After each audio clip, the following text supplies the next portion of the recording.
কি অবস্থা? কোন এলাকায় থেকে কত চাঁদা উঠাইছস হিসাব দে তো। বস, আমি যাত্রাবাড়ি থেকে 3 কোটি টাকা চাঁদা উঠাইছি। 2 কোটি টাকা আমার পোলা পানে খাইছে আর 1 কোটি টাকা আমার কাছে ক্যাশ আছে। আচ্ছা ঠিক আছে, এই তোর কি অবস্থা? ওস্তাদ, আমি গাজীপুর থেকে 5 কোটি টাকা তুলছি আর 3 কোটি টাকা আমার পোলা পান খেয়ে লাইছে আর 2 কোটি টাকা আমার ক্যাশ আছে। কিরে তোকে চাঁদার বাজার এত কম কে? বেশি করে উঠাইতে পারস না? উস্তাদ, আমি পুরা ঢাকার কন্ট্রোল করি।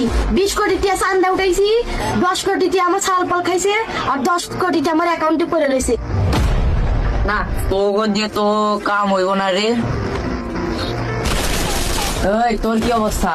উস্তাদ, পুরো পাবনা শহর কন্ট্রোল করে আমি পাবনা শহরে 50 কোটি টাকা চাঁদা তুলছি। পোলা পানে 20 কোটি টাকা খাইছে আর 30 কোটি টাকা অ্যাকাউন্টে আছে।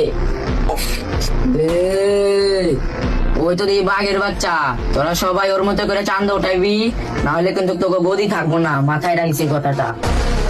এই তুই কত চাঁদা উঠাইছস? উস্তাদ, আমি ব্রাহ্মণবাড়িয়া থেকে 10 কোটি টাকা উড়াইছি, 5 কোটি আমার পোলা পানি খাইছে আর 5 কোটি আমার ক্যাশে আছে। না তোর এটি কি চাঁদা ওটা?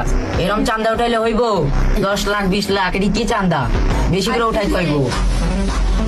এই শহরে যে পাশে বাইরে চাঁদা না দিব, এই শহরে ওর থাকার কোনো অধিকার নাই।